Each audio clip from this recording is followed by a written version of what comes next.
I'm not wired like that.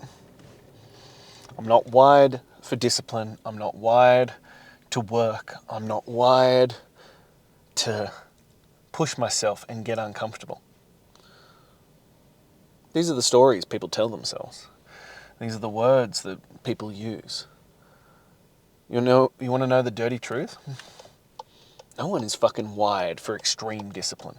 No one is built to deliberately and consciously get uncomfortable all the time. It's not the human condition. This is not how we are made.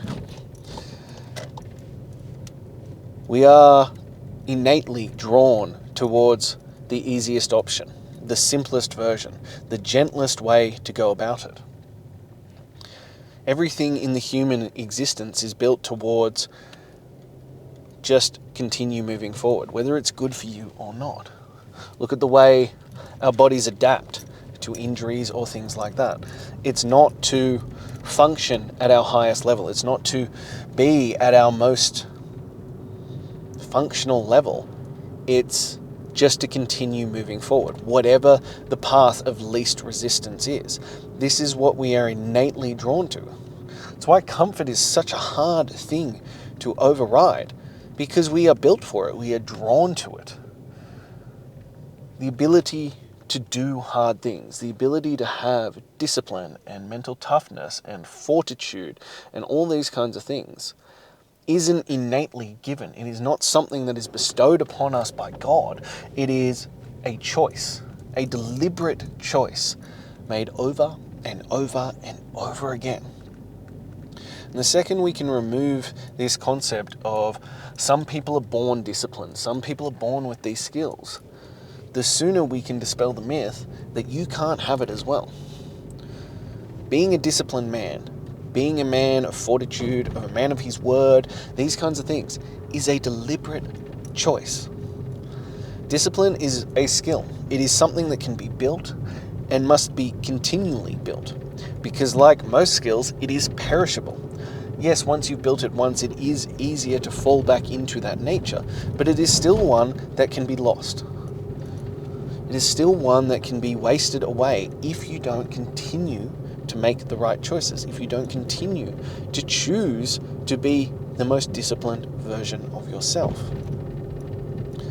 It's why I find discipline the most awe-inspiring trait, because it must be chosen daily. Part of the reason why demanding greatness is no days off, every single day.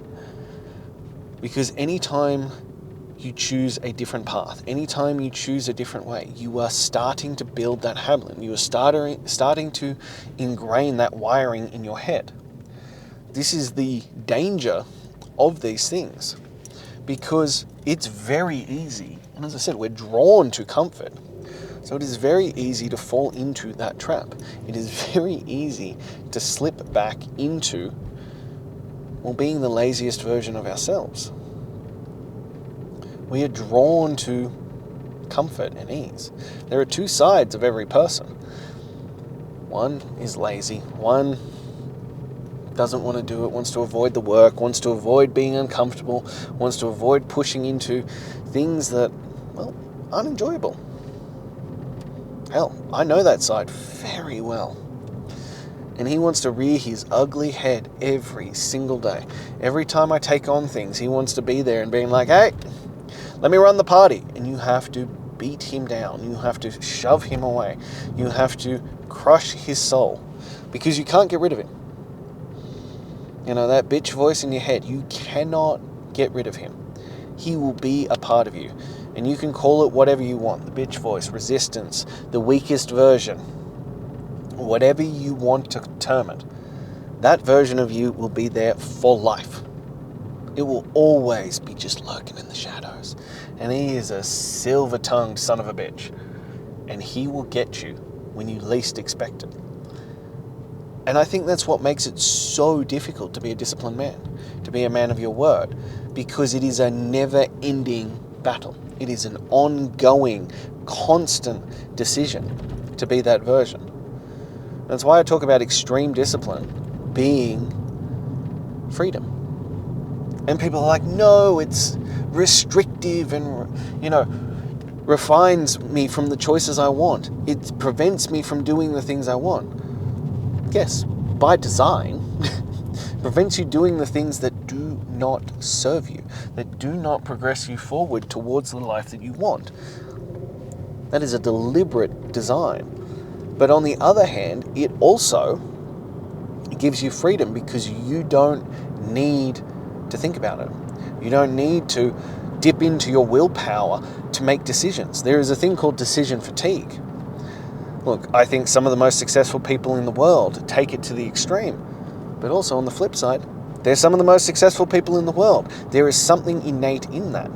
Steve Jobs and Mark Zuckerberg and people like this, they had the same outfits. They'd eat the same foods. They'd have all those non-important decisions pre-made or made by someone else so that they didn't use decision fatigue, so that they didn't have to think about the choices that they were making, so that they could just be there and it was already decided. Because we wear out our choices, and as we go through it and we make more decisions and more decisions and more decisions, our willpower and our ability to choose the right thing, to choose the thing that matters over the thing that is comfort, diminishes. It's why most people crack on diets or exercise programs or things like this late at night or on the weekends, because you've made all these decisions and you've fatigued them out. And then you reach a point and you're like, well, fuck it. And you give in. Because you're tired, you've diminished your decision power, you've diminished your willpower, all these kinds of things. That's why if there's a zero choice mentality on it, it becomes immensely easier. Because it's not a decision then. That's why I teach animal-based eating. Because it's simple as fuck. You don't need to think about it. Here's the criteria. Is it meat, eggs, fruit, sweet potato? No? Don't eat it. That's as simple as it gets. We can talk nuances and we can talk different options and we can get into all this kind of stuff. But I like the simplicity of it because it removes the thought process. It means you don't have to question and wonder. It's why I don't like if it fits your macros, because there is heavy ability to justify your choices. There is heavy ability to have to think about it and make decisions, and that decision fatigue kicks in, and I find most people end up either blowing out on if it fits your macros or making really weird fucking decisions to justify the choices that they've made. Can it work? Yes it can. Do many people make it work? Yes they do. Does it make it more complex in other areas? I believe so. And I feel for the majority of people, they fuck it up because they haven't established the skills and the patterns along the way. I like simplicity and I like reducing it down to a zero choice mentality, because it reduces your chance of fucking it up, because you don't need to think about it. You don't need to ask the questions. You don't need to wonder and ponder and debate whether this is a good life choice or not. You just do it. It's the same with working out every single day. It's the same with doing the weighted walk every single day. It's why all of this is every single day, because it removes the decision fatigue. It removes your opportunity to question whether this is worthwhile, whether this is the right choice, whether you should actually be doing these things. There's no questions. It's just yes or no. Does it fit the criteria? Yes or no. Those are the only questions you need to ask. Those are the only questions that need to be answered. Did I work out today? Yes, no. Did I go for my weighted walk today? Yes, no. Did I drink my 4 liters of water today? Yes, no. Did I take my daily photo? Yes, no. Did I eat an animal-based diet? Yes, no. It makes it really clear-cut. It makes it really binary. You don't have to question it. You don't have to get into fatigue of whether this will work out. You are just doing it. And there is great fucking freedom in that. Beyond what I think I can express, there is freedom in those questions, because it just is. No ifs or buts or maybes, just is. And I think that's what most people need. And I think the problem is that people, well, A, they don't trust themselves because they haven't built the credibility of doing the work. And B, they want to give themselves outs. They want to give themselves opportunities for that option. But I think that's where the danger lies. You know, if you go, I work out 3 to 4 times a week, there is a lot of, well, how do I feel today? Do I have time today? How busy is my schedule? What's going on? All these kinds of questions. It gives you opportunities to make different decisions that aren't going to move you forward, guilt-free. Whereas if it's every single day, and as I've said before, yeah, we can argue the nuances of training and recovery and all those kinds of things. But this is just as much for the mental game as it is for the physical game. That it's about you aren't building and constantly battling against your habits. Part of the reason why I think most people don't succeed long term is not the commitment issue, it's that they're constantly rewiring. So let's say because as we've discussed before, I was informed that 4 times a week is extreme discipline. That one still boggles my mind. Absolutely boggles my mind, and tells you where the standard of men is these days.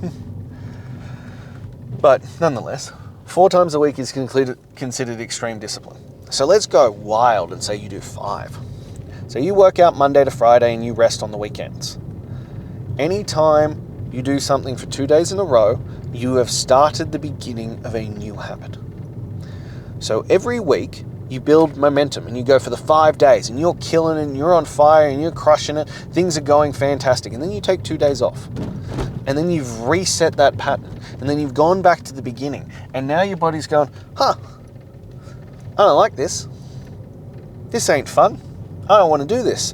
We established this pattern in the 2 days where I did nothing, where I was in comfort. And as I said, we're wired for comfort. We're built for comfort unless you deliberately choose to rewire yourself a different way.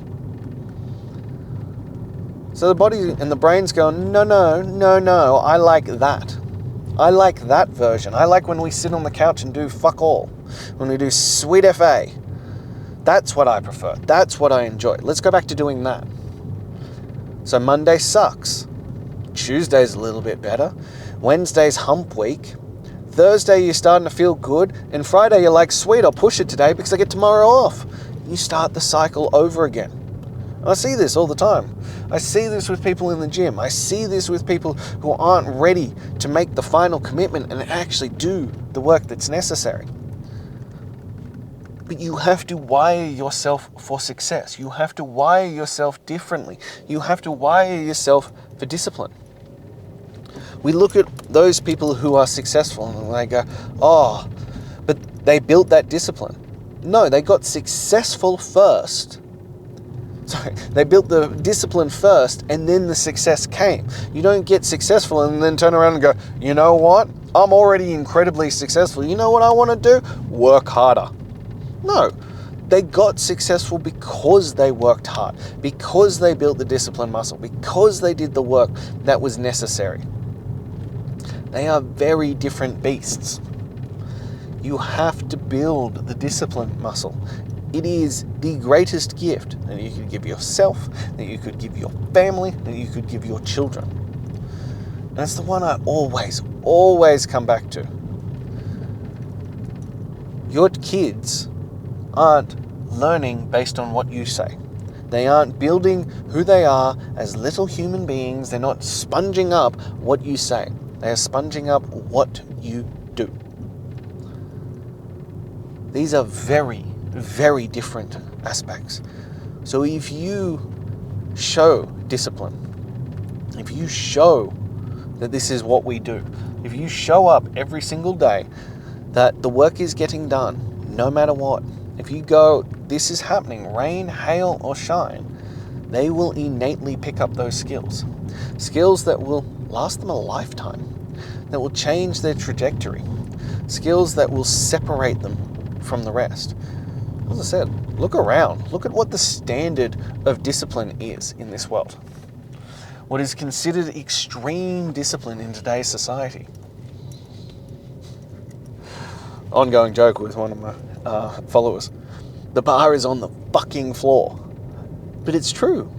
It is on the floor. So set the standard. Be different. Rise above. And then show your children that that's possible as well. Show them of what they can be and how they can exceed all expectations with just a little bit of discipline. Now imagine if you could deliver them extreme discipline. If you could show them the value of follow through and hard work. If you could show them what it means to be a man of your word. These things matter more than you could ever imagine, more than you could possibly fathom. These things matter. You need to develop these skills. You need to build them out, and you need to start wiring yourself for success, because you can do it at any moment of time. At the drop of a hat, you can start wiring yourself for discipline, for fortitude, to be a man of your word. It just means making a different decision, and just making that decision over and over and over and over again until there's no other option, until that becomes who you are. And even then, you must keep making that decision for your greatness and for the greatness of all your family. This is how you build a different legacy. This is how you teach your children to be the greatest version of themselves. So if you'd like to become the greatest version of yourself, if you'd like to start demanding greatness, this is where you begin, with that first choice, that first decision. Comment demanding greatness or click the link in my bio, and let's see who you can be on the other side. Until then.